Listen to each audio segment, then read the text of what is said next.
Dito guys, ginamit ko yung pinagbabawal na item kay Cupra. Putan, sakit pre. Eto guys, oh. Pressure, March Sky, Piercer, Dominance, Ice, Thunderbolt, and Glowing One. Sorry po, naka-braces po kasi ako eh. Eto guys, ang sakit par. Pangako sa'yo. Pag ayan ang ina-item mo, panigurado. Kayang-kaya mo mag-solo kill ng kalaban. Matagal kong pinag-aralan ng item na to sa aking laboratorio.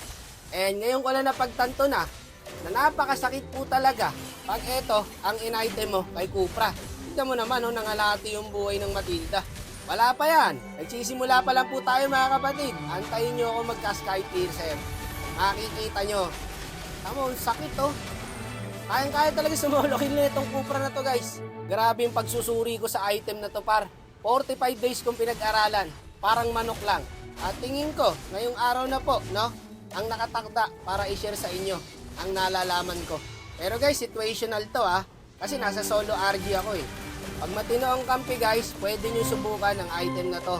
Pero kung hindi naman matino ang kakampi, huwag nyo subukan at malulose streak lang kayo guys. O siya, focus na tayo sa game. So sa nakikita nyo ngayon guys, medyo dikit lang yung laban. Ayan, nagkakabigayan lang.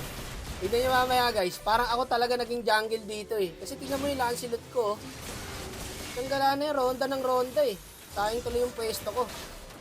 Wala, hindi kita maliligtas dyan, boss. Nauna ka pa sa tank mo eh. Gusto ko sana i-contest eh, kaso balagbag yung kalaban. Tignan mo naman nakasound sa akin, 3. Paano tayo makaka-contest niyan? Bigay nyo na yan. Sabi nung Lance, play safe, MM daw. Pero siya yung nag-asim doon. Tanggala talaga kayo. Pag namamatay kayo, naghanap kayo ng sisisihin. Eto na. So, masakit na ako. At dito, nag-lord ulit yung kalaban, guys. Kakadip na namin yung lord. Nag-lord ulit sila. Kaya kailangan natin ng vision. Tignan mo yung Lancelot, parang susulong lang sa baha eh. Wala, hindi tayo makaka-contest dyan, boss. Ibigay na natin yan. Ang sakit ko par. Tugnas talaga sa burn to guys. Curse helmet, glowing one. Di ka bubuhayin yan. Ako yata ako dito eh. 5-3 na ako. Galaw-galaw mga boss.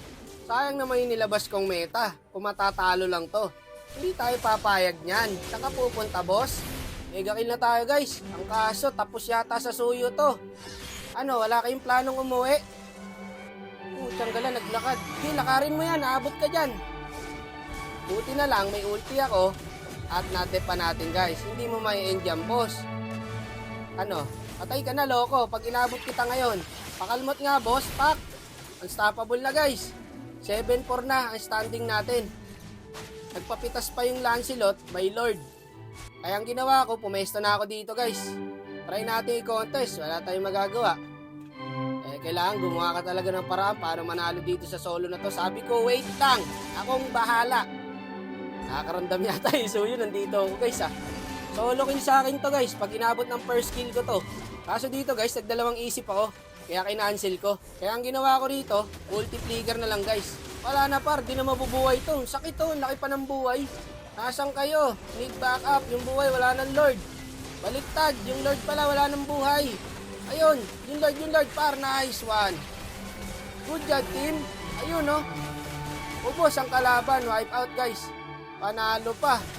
Tingnan na, hindi ramdam yung Lancelot natin Wipe out tapos na to guys. Ako yata jungle dito Tapos sabi ko, yan ang bagong item ni Cupra. Sabi ng kalaban, walang nagtanong. Mayabang ka, sa tutusin lang. Loko-loko yun Okay lang, GG kayo. Boses yung Granger guys. Hindi mo nabuhat yung kampi mo? Masama yata loob, tinalo ng damage Cupra Ang ganda pa na ng standing mo. Kasi yung IGN mo parang parang wire sa kuryente ng poste Ang gulo. Yan po ang bago nating item kay Cupra guys. I-try nyo na po. Gago ka ba?